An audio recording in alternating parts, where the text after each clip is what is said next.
Hello everyone and welcome back. Today we're going to be looking at Stones Parts 2 Alone, which was recorded I think around the time of 10 and didn't quite make it onto any albums until I think it was a single, and then they mixed it up again a little bit and I think it's on Lost Dogs as well, I believe. But anyway, I'm not going to waffle on too much in this one. It's a pretty basic tune, but it is awesome. So let's crack on with the lesson. Okay, so the intro riff is 3 measures of 9/4 and 1 measure of 7/4. Yeah, I know. You probably don't realise it is because it's quite easy to play along with the album without really thinking too much about it, because you can kind of follow the drums, so you know when to come in. But if you're going to count it, then you're going to be counting, you play the riff and then count 2 extra beats. That's probably the easiest way to do it. And the intro actually has this bit at the beginning. So, from the top.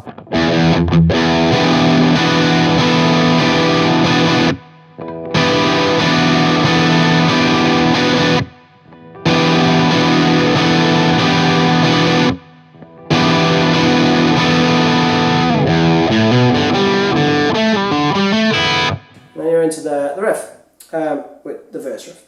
So that intro, which is also the chorus, basically is an E minor 7 chord.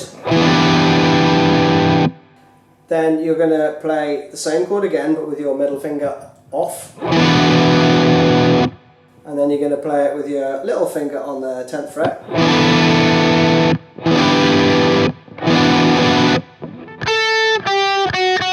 Okay, so all the movement's happening on this B string between these 3 notes.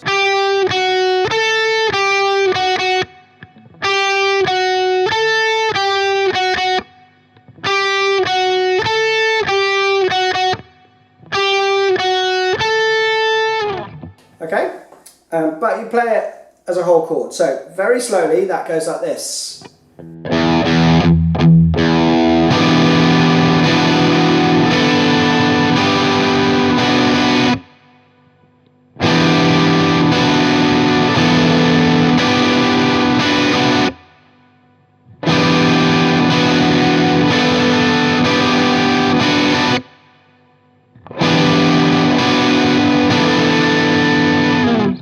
And then you're into the main riff. Alright, now the main riff is very Stone, and it's very...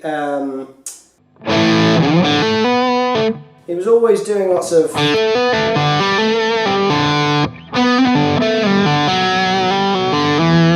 once, all that sort of stuff. And you're basically going to be playing on the E string and the D string, mainly. There's kind of 2 sections to it. I'll play both through.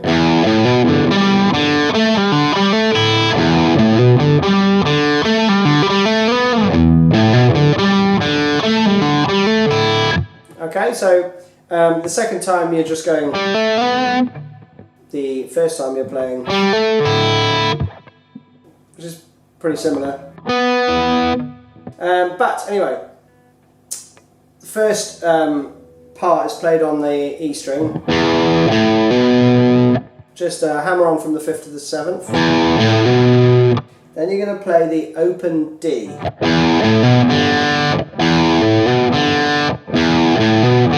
And then you're going to play the 5th fret on the D string. But from there you're pulling off and hammering on, so it's...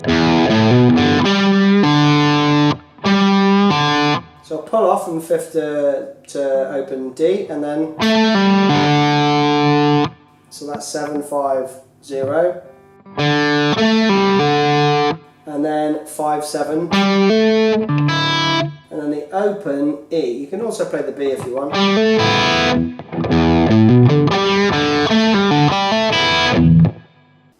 On the right hand, you're going to want to palm mute a little bit, because it's Stone. He plays with so much feel, especially on those earlier albums. So you get that.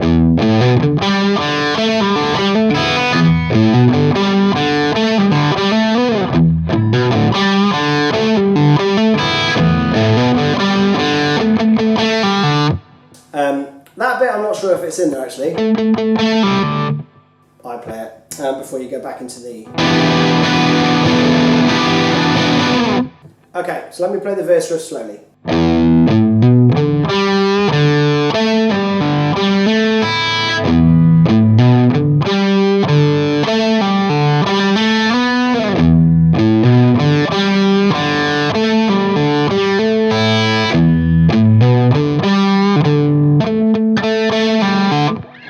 Alright, that's about it.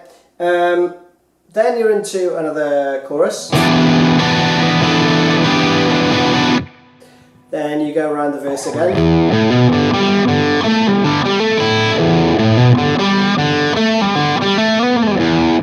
And then you go into this kind of bridge riff, which is...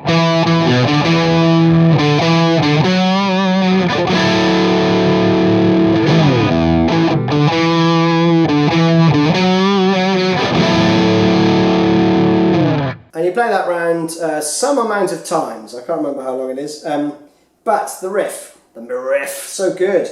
So that first part is... Okay, so you can probably see that from the tab.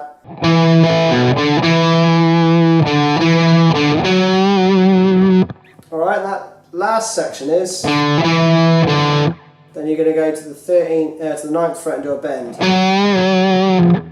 And then you play this chord. A bit like a Jimi Hendrix chord. But it's, I guess, a minor version of it.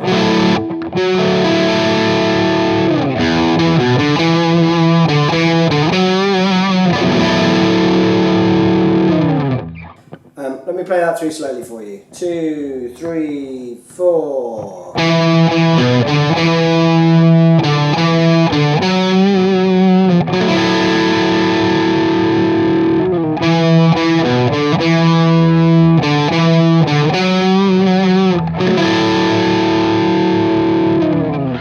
Okay, coming out of that, you're basically playing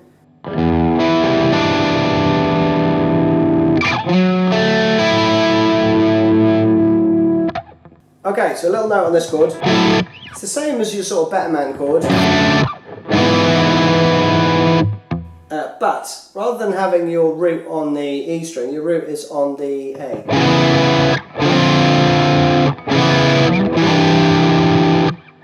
And he basically plays between those two behind the solo. So Mike's noodling away and Stone's just playing.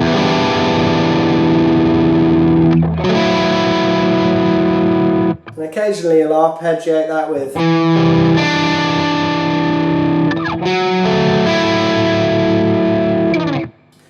And then you're back into that.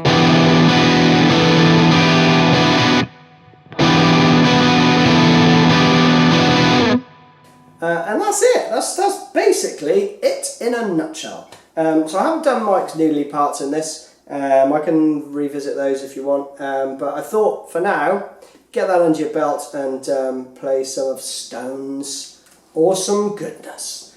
Alright, that's enough from me. So crack on with it and tell me what you think. Cheers! Bye bye.